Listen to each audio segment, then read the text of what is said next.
This is Zambia. AIDS kills over 240 people here per day, and most Zambians can't expect to live past their mid-30s.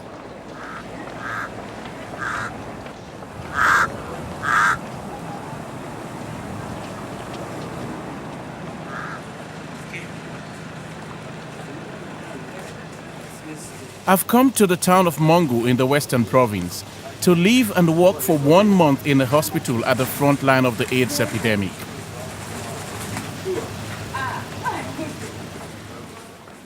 I want to find out why AIDS is destroying this continent and what responsibility we Africans have in stopping this disease.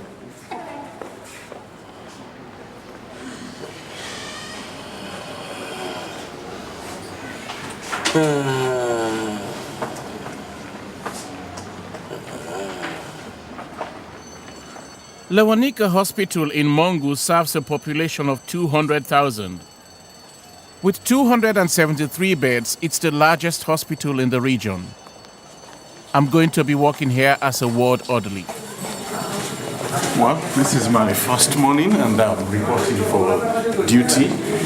Where are the other people, the other members of staff? Okay, good. Day 1, and I'm sent to the male ward.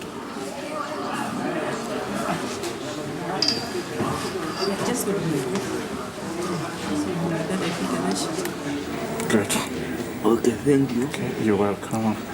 It looks like these people are overwhelmed. There are lots of patients in here, and it looks like there's a lot to do here. I mean, you don't quite know who is who, what patients are admitted for, but slowly, I mean, with the attitude, it looks like it will be easy to get to know these people. I'm assisting Nurse Betty Mubita, who's been working here for 9 months. She tells me her ward is often overrun with patients.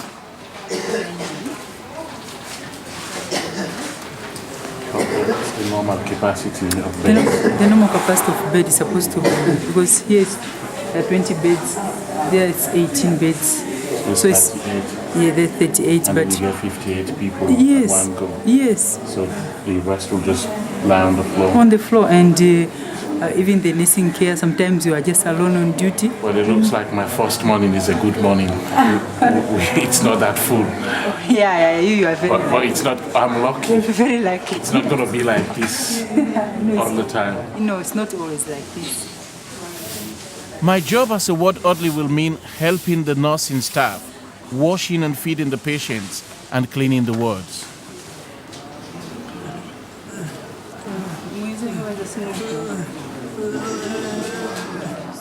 There's rarely more than 4 nurses on the ward, and it's already clear to me that this place is under enormous pressure.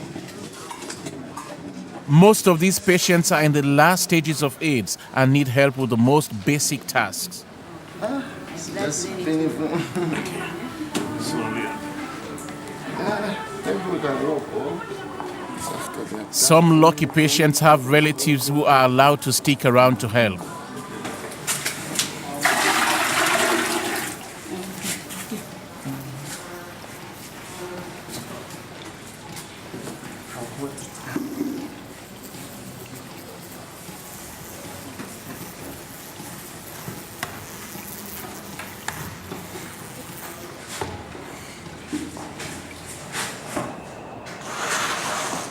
So is it just you here? For the staff, the conditions are just as tough. So you come in to wash this now? You know, there are no protective masks. The water might just be, splashing into her mouth, eyes, face. It's a tough job for you. I mean, even the smell, this place stinks. I mean, it just feels like you don't even want to be inside here. Even washing my hands is a challenge. What? There's no water. So we can do this. This is gone. It's gone. Wow, even water is now a problem. Nothing. Jesus. I can't believe this. Because just now we had water there. Yes. In a few minutes time, the water is gone. Jesus, so even the water. It's okay. Thank you very much. Just to, Because of the stigma surrounding AIDS, many patients refuse to accept they are infected. Most decline the hospital's free HIV test. They are admitted for other diseases like tuberculosis. So the nurses here don't know for sure who is HIV positive and who isn't. So, doctor, how many cases of HIV/AIDS related patients have you got here? Well over 50% of our patients have underlying HIV/AIDS. Really, that big? And in fact, it should be higher than that. Maybe we are talking in the range of 60 to 70%. We really are at more or less epidemic proportions of the infection. Has this virus in any way affected your staff as well? It hasn't spared anyone. We've lost doctors, we've lost policemen, we've lost teachers. It cuts across all lines. In the afternoon, I meet Kenny, who's been in and out of hospital for the past 6 months. Talking to him, I start to get a sense of why AIDS has spread so viciously in my continent. How many children have you got? Got 5. Did you get them with this, your wife, the same woman? No. From different mothers. Different mothers? How many mothers? 3 mothers. It looks like you've been enjoying yourself. Yeah, sure. I've been doing the job. Were you practicing safe sex or no, it was never, you never considered it? On that one, sometimes it could be safe sex. Sometimes, when you're just in a hurry, you just do it. Let's be honest. Yeah. I'm an African man, you're an African man. Yeah.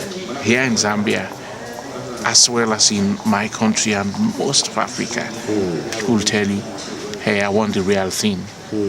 I want flesh to flesh. I don't want to sleep with the plastic. Us blacks or Africans, for sure, we always, would want, to test something really, like, skin to skin. It's like you'd like to eat a banana and then you don't peel it up. You just want to swallow everything, I don't think it will taste well. Kenny's wife, Maureen, looks after him day and night. She too is HIV positive. Kenny's attitude to sex isn't unusual. His father had 23 children by 8 different mothers. Here at Lewanika Hospital, the consequences of this sexual behavior are starting to become painfully apparent.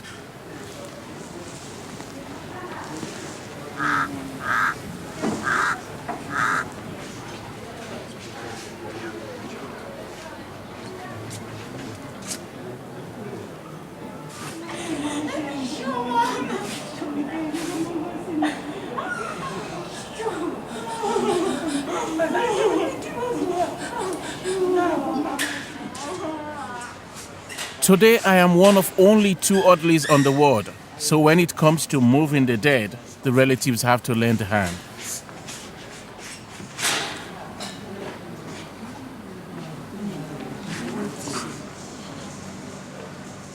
It's a grim task, but today we're lucky.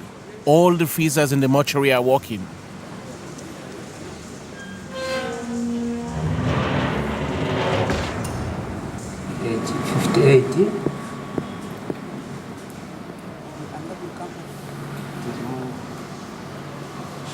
This is the book, the register for all the dead bodies that end up in this mortuary every day, and if I just take a quick look, starting at March, you can see that, it's 24 names per page, and March is 1 page, 2, 3, 4,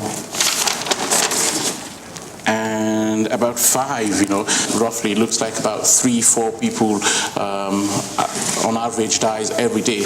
And this statistics is really staggering. I mean, look at the ages. I mean, they're all in their prime, being 30, 40, most of them. And what is even worrying is that you can see that in just 1 month you have 1, 2, this is just 1 week, 3 teachers. AIDS is decimating the population here. It doesn't matter who you are or what you do.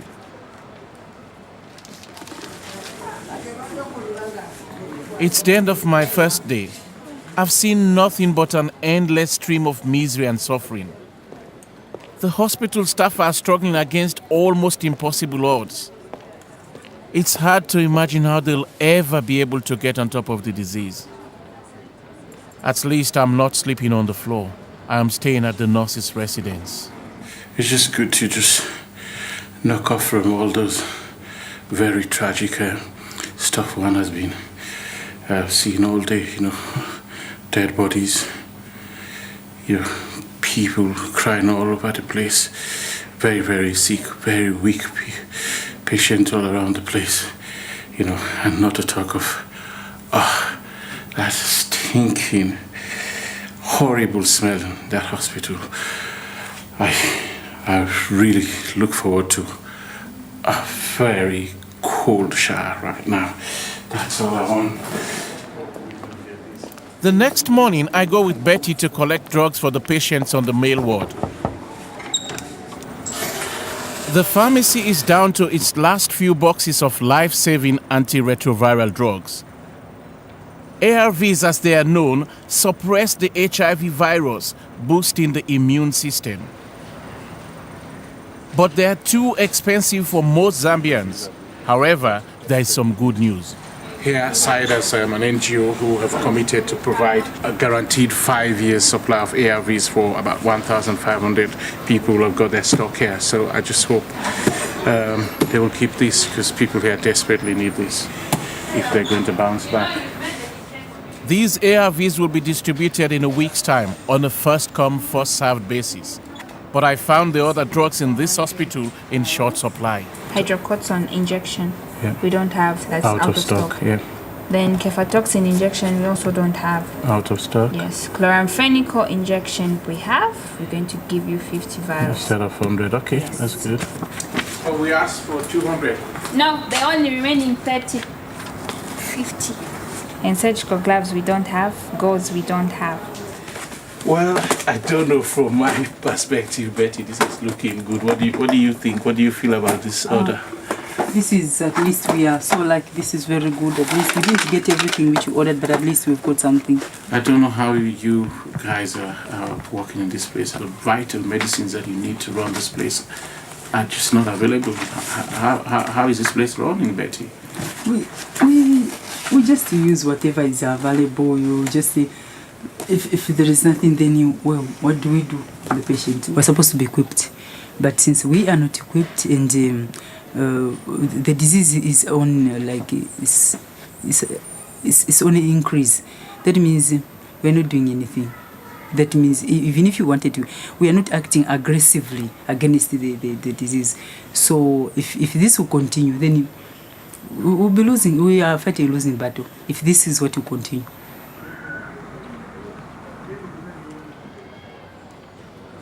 This afternoon, my job is to clean the mortuary before the relatives come to collect their dead.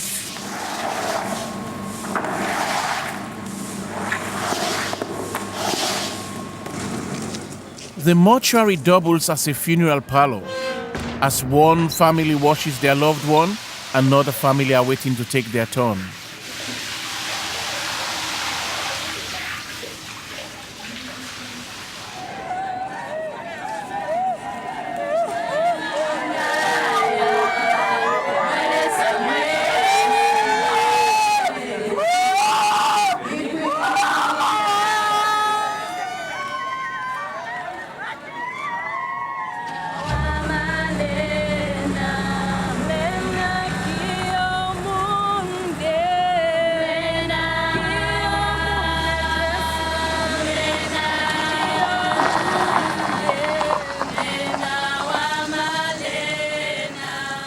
Most local people here with AIDS never make it to the hospital. They die at home. Tomorrow I'll leave the nurses' residence to move in with the family to find out how they cope when both parents have AIDS. It's my second week and I'm moving in with the Kasanga family. Okay. We'll be happy to stay with you, I think. Good. So this is the Okay. home. This is Felix, the husband. This It's Irene, pleased to meet you, Felix. the wife. Pleased And to this meet is you, their Irene. firstborn daughter. Pleased to And meet you. This one is Sorios Sorios. Samura. what's now in Akai? Kimo. Mo. Okay. Kono ni kono luka lukisa mateni. Wonderful. So this is my room. Ni kono mabakato hii. Yes, this is going to be your place. Perfect. The Kasangas are a large family headed by 56-year-old Felix and 46-year-old Irene. Both have AIDS. Felix suffers from TB, a heart condition, and can hardly walk. Irene has to provide for her husband, 4 children, and 6 grandchildren. It's a family in crisis. I'm worried and considering now the situation which is happening, if Felix will just be left alone, and since as we have noticed I don't move, I have to be there. Who will look after you if you also go down now? That's why last night Felix was weeping that if I become very sick, then he will die. And I don't know. Now the one who was advising me to be strong and make sure that I also get my medication. See you later. Irene accompanies me on my way to work. She's going to collect Felix's TB drugs. I was shocked to find out Irene hasn't revealed her HIV positive status to her family.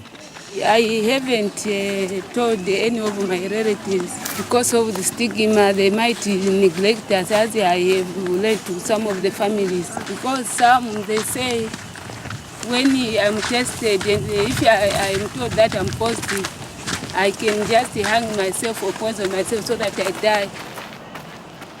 In traditional African families, everyone depends on each other, but those with AIDS can find themselves outcast. This means they have even less chance of survival. No wonder Irene hasn't told her family yet. Back in the mortuary, I find that even in death, the stigma of AIDS remains. The official death certificates don't even acknowledge it. These are some of the records of bodies that have been brought in here, and it's just interesting to see that under cause of death, for most of them, it's the same thing that's written there, unknown.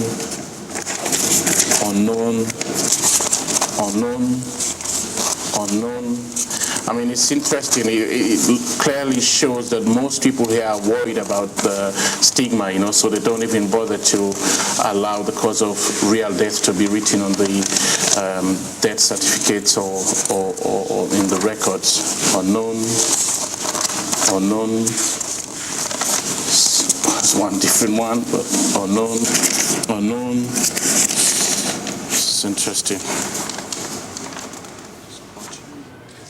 Today, Ken is being discharged. The hospital need the bed back. I'm not sure he's well enough to go home. You still look really weak. As Ken's condition has worsened, he's had to distribute his 5 children amongst family and friends. He's one of the few people I have met brave enough to openly admit to having the disease. Let's see. Can you hold on for us a bit, yeah? Yeah? But when we reach Kenny's village, not one of his 22 brothers and sisters is here to welcome him.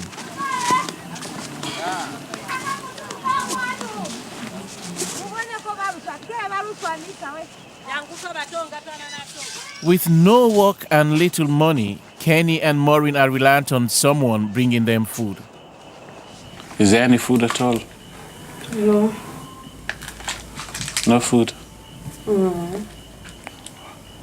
What are you gonna do? Because he's really, really hungry according to what he just said. I'm waiting for the people to help us. You're going to go and talk to them to get you something to eat? We are waiting. There's little hope for those with AIDS here. Many see you as already dead, a waste of valuable resources. That evening, back at Felix and Irene's house, I'm reminded of how I grew up in Sierra Leone.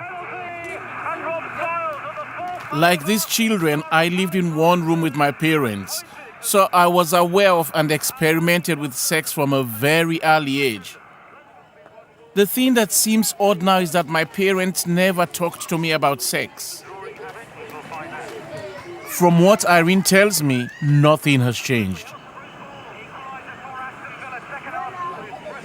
Taboo is a big problem. Even me, I have a boy. I especially these days when I've experienced this, I do fail to explain everything to him or to tell him that no, you use a condom. I do fail up to now. Why? I get shy.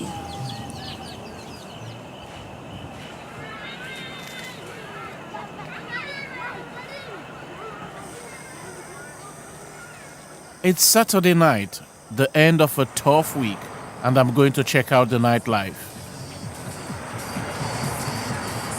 At Mongo's only nightclub, Motomoto, Zambia's biggest condom manufacturer is holding a safe sex promotion along with a local AIDS awareness group. Remember, HIV and AIDS is real. If you're not affected, then you are infected. Let's act now for our life. Tonight's show is Maximum Night, organized by the Society for Family Health in Mongo and under the able management of Mr. Joe Munga. I'm giving an AIDS awareness t-shirt, and they are also giving out condoms.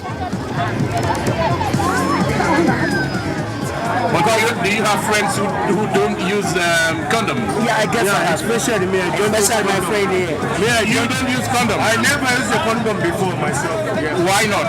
I don't trust condoms. What do you mean you don't trust condom? I never used a condom before, so I don't trust condoms. But how can you have sex with a woman without using a condom? Life is better than condom. You've never used a condom. I never used a condom. And you sleep with different women. Yeah, that's why I'm here in Motomoto. We're wearing the t-shirts and the posters are on the wall, but the boys don't seem to care. The message isn't sinking in. What about the girls? I meet with two sex workers, Nancy and Precious. They should know the dangers of HIV better than anyone. When they say they are not going to use a condom, what is the situation? What happens? Do they end up paying you more because they're not using a condom? Yeah, it depends. With sex life, it's expensive, and using a condom, and it's more cheap. Isn't that a serious risk to your life? You're risking your life. Why? There's nothing we can do. That's how we are looking after ourselves. This is a well-meant promotion, but I can't help feeling the message isn't getting through. 1 in every 6 of these youngsters will already have the virus. Where was the sex education when they needed it as children? To me, they're a lost cause, a lost generation.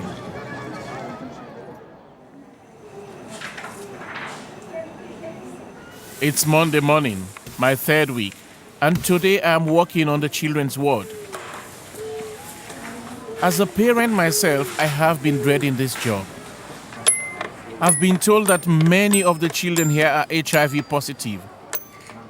Most of these kids were exposed to the virus during childbirth or through breastfeeding. An hour into my shift, and a young boy has died on the ward. His name was Katiba. This is his mother, Bulungi.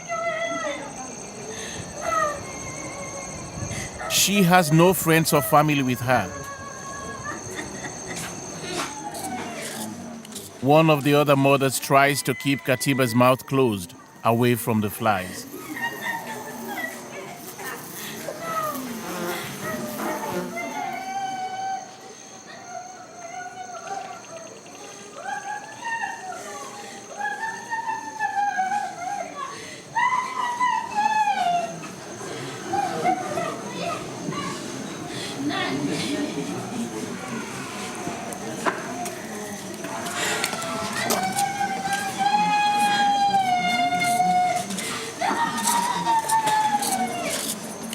Doctor, what did that child die of? Came in with severe anemia.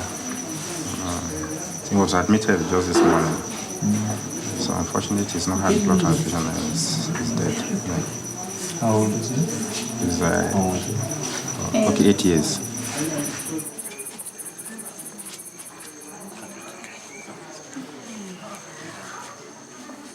This is all too much for me. Bulungi has no money and lives over 20 miles away. There are no porters on the ward, and she doesn't even have a blanket to wrap her son in. I can't stand by just making a film. We borrow a hospital blanket and we use the cruise car to get her and her dead son home.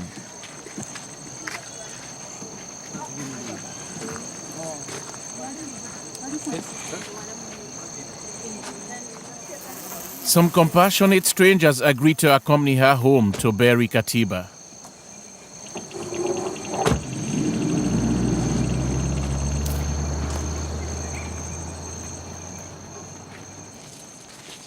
My next job is to take what I assume to be a mother and her son to be examined by Dr. Silomesi.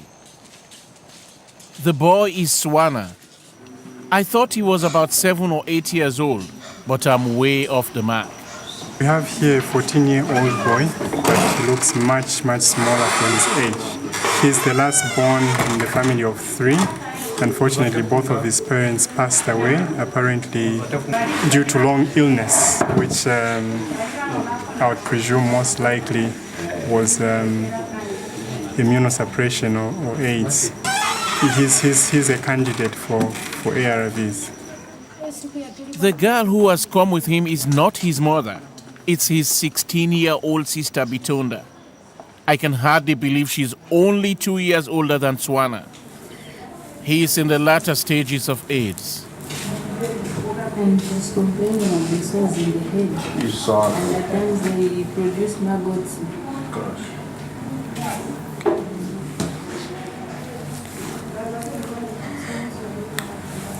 Even breathing is a real effort.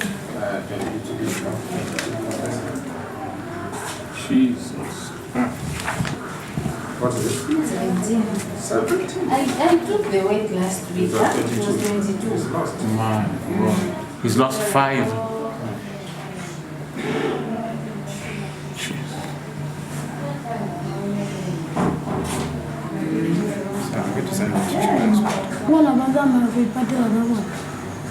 She's saying she has 2 young children at home, so if you keep her in the ward, no one will take care of the 2 children. It's another problem. She has 2 kids of her own. The sister died and left her with the other kid, and she has the her sister's own. kid is with her too. And the parents too died. She said nobody helps. There's no relative, nothing. I mean, I just don't know how she can do this by herself. With both parents dead, Bitonda is struggling to raise 3 children alone. She and Swana are just 2 of over 630,000 AIDS orphans in Zambia. There are over 11 million orphaned by AIDS across Africa.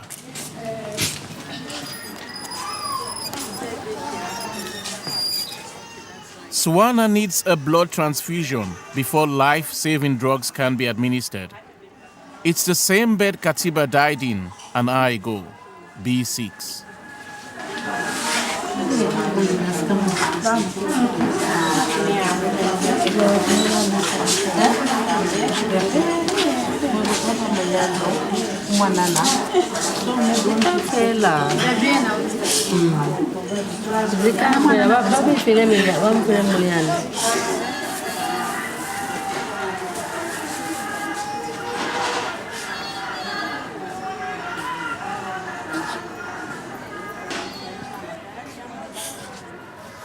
Swana's blood transfusion is urgent.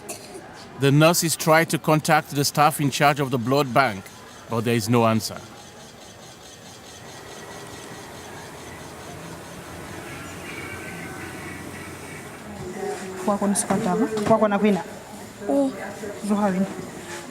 Later that evening, the nurse prepares Swana for his transfusion. But 11 hours on, the blood still hasn't come. His sister Bitonda will stay with him tonight. So what are you going to do now that you're here with these two and the other one is at home?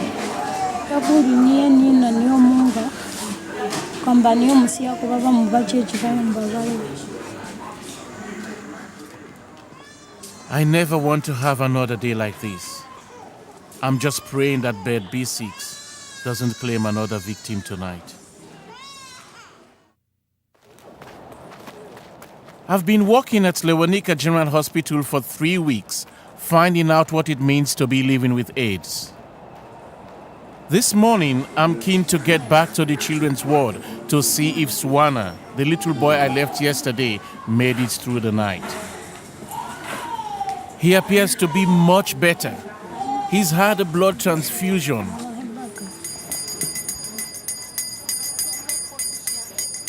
The doctors want to keep him in, but his sister Bitonda needs to go home to get to her kids.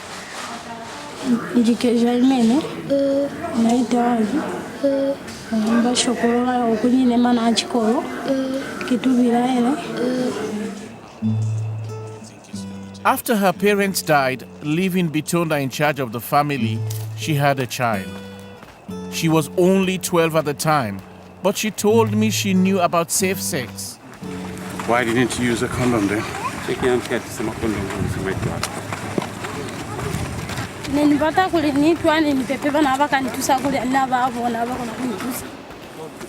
After walking 15 kilometers, we reached Bitonda and Swana's village. Is that your sisters?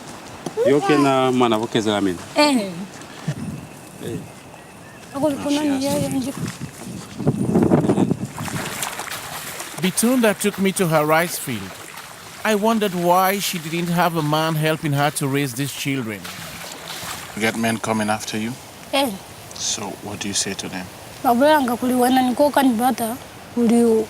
Nikalekuza maniwe na uko nikunibonera za upilo baka kafela foku mwena una nibutuku ba hao mambili cho unisina ni safera ona kufuma nasi bakasakuta bana bakanika basira fa aliko na kuli bakanyandao. Where do you get the strength to do what you're doing? Yani fama atanya kimuli mukuli mbele kimsinzi.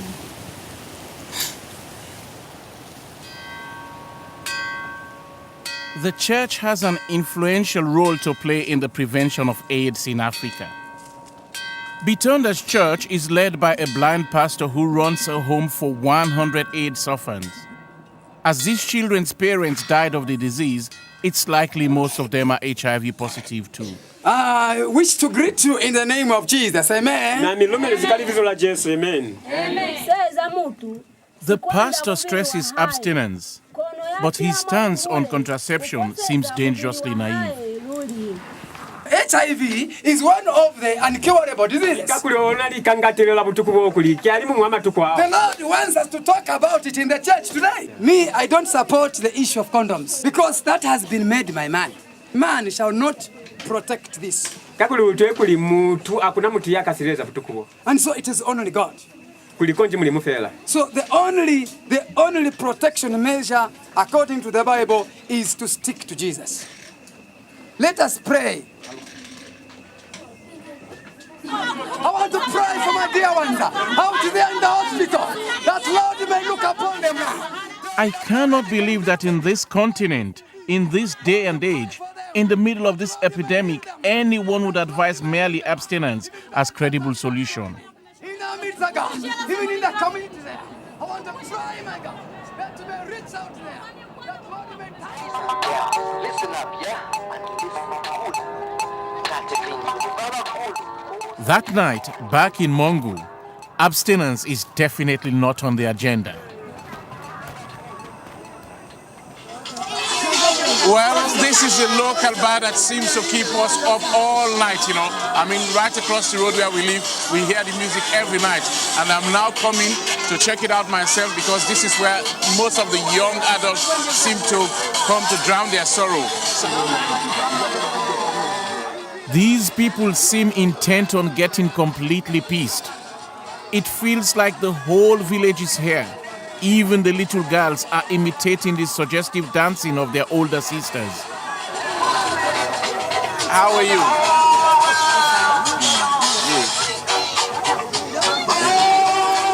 All right. I wanted to find out about the sexual attitudes around here. I managed to corner a couple of young guys. Myself, when I finish drinking, I just go for any girl and have sex with her. Direct, I don't use a condom because I enjoy. Because I used when I was young. Be direct, not even putting a condom. I don't worry. So you do flesh to flesh? I do flesh to flesh. That's why I believe. Yeah, even if you do, why not use a condom? Yeah, because myself, I'm HIV positive. So why there is not use a condom? There is no reason of using a condom. Once I am HIV, I am dying. So you would prefer to take more people with you? That's the thing. Don't you have conscience? Can't you think that you are destroying the world? You are sinking Africa. You're killing more and more innocent people. And those people that you sleep with without condom, they go and sleep with more and more people. Don't you have conscience? Are you crazy? Have you got sisters? We have. You have sisters? Me, I'm having 2 sisters, of course. You have 2 sisters. What if other men, knowing that they are in your situation, come and sleep with your sisters without protection? How would you feel? If he is HIV positive and you didn't tell your sister and sleep with her, how would you feel? Nothing.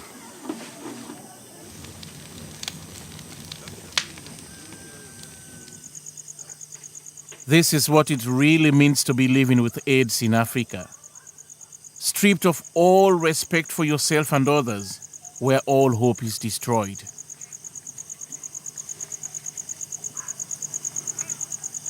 This place is the social structure is completely broken down.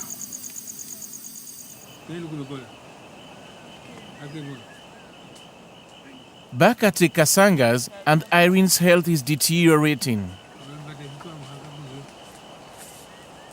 This family needs her to stay well, as she is the sole breadwinner for a family of 11.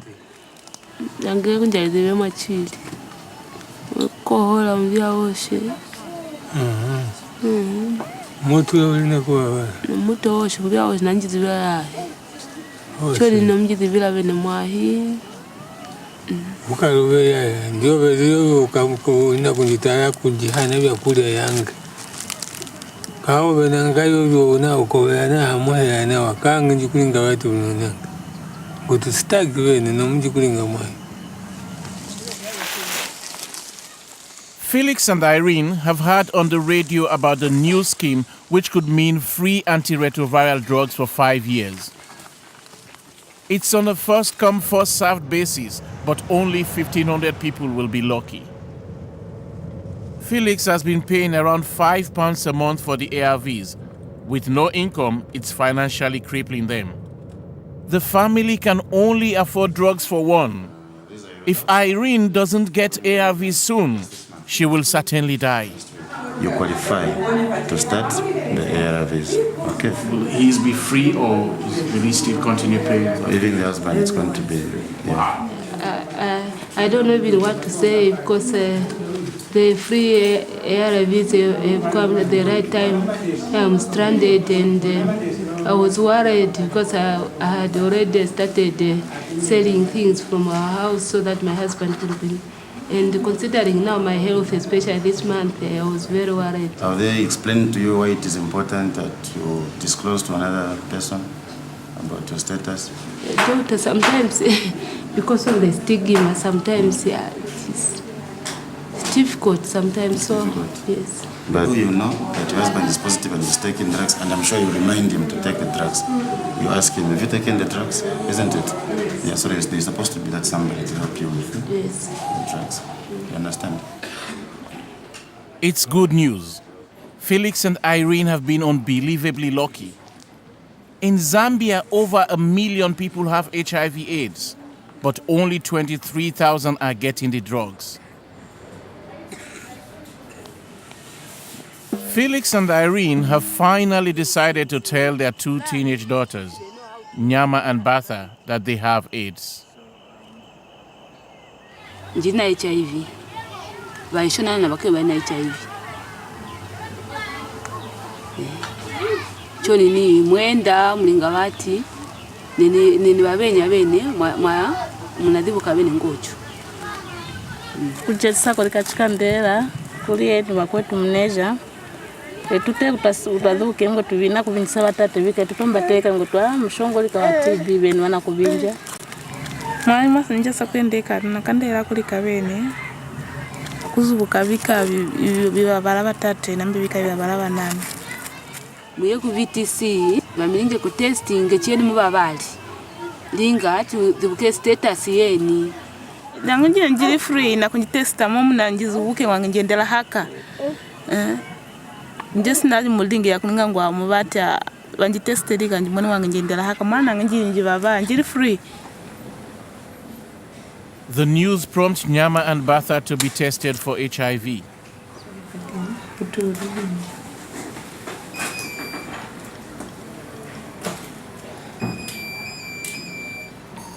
This is the control, and this usually shows whether the kit you are using is okay or it's expired.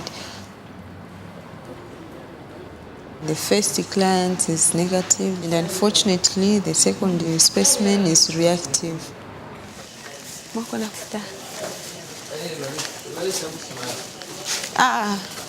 Chwale fa lukambula kama results olunani Betha lutatubile ona chwala mune lubata kutatuba kuli luboneka pa HIV yako na kufumaneha chwale lufumani kuli HIV ayiyo chwale fa Nyama lutatubile lufumani kuli HIV iten ifumane ile kuli iten chwale fa anizibi kapa kimo na mune bafumanezi last time kapa nili chwana batini chole kuzofune utatubile fa halifa ausika kopana kwate nimuna kapa kopana nyenai kwa utwa nitumeza hulwai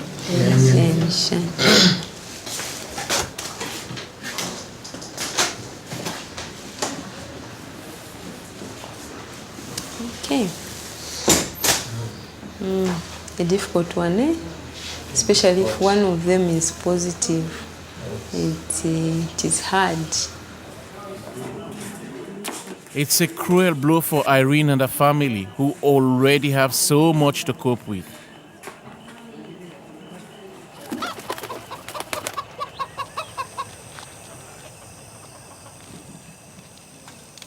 After my shift at the hospital, I get back to the village to find Felix has got worse. He's taken his ARVs, but he can't keep them down. If Felix cannot eat, the drugs are less effective. To stay healthy, he needs proper nutrition along with the ARVs. Throughout the night, Felix suffers terrible bouts of diarrhea.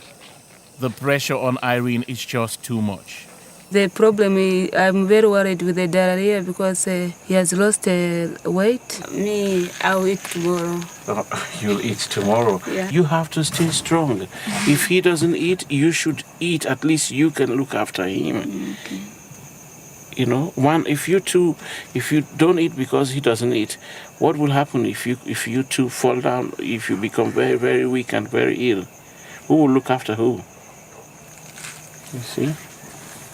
I'm sorry, you know.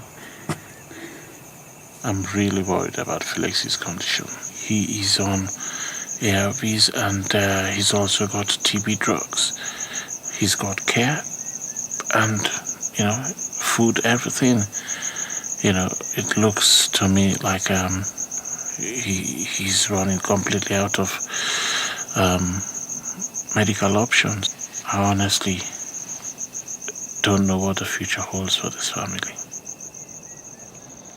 This extraordinary Requiem Mass for Pope John Paul II, the leader of 1.1 billion Catholics around the world, with so many of them here in Rome and so many around the world. It's my last day at the hospital, and it's time to say goodbye to Bitonda and Swana. How are you doing this morning? Okay. And this man? Eat him. No, Swana. Swana has made a pretty good recovery. It's amazing the effect the blood transfusion and ARV drugs have had on him. They both look much happier. This is the first time I have seen these two smiling and joking like children. Good man. But Swana, see you later. Bye-bye. Swana has been discharged and they will be going home today.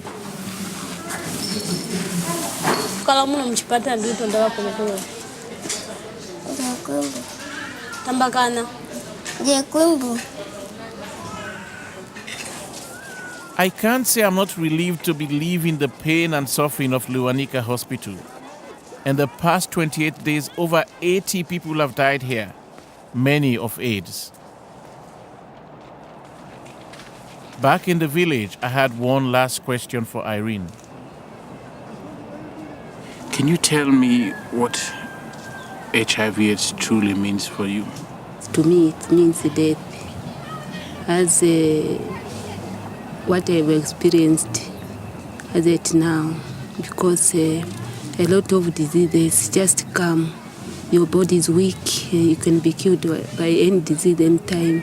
I don't know now what will happen to me if both of us now will be the same as the way I am suffering with Felix now. That's the stage who will go first.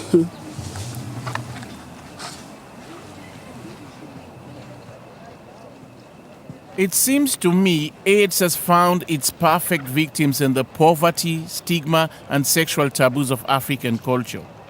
But my real anger is reserved for African men who have multiple sexual partners at the same time without using protection. Their behavior is one of the main reasons why AIDS is sinking this continent.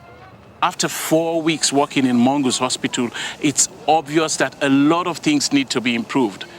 But I know that even the best equipped hospital couldn't stop the epidemic here. It's up to us Africans on the front line to win the war against this horrible disease.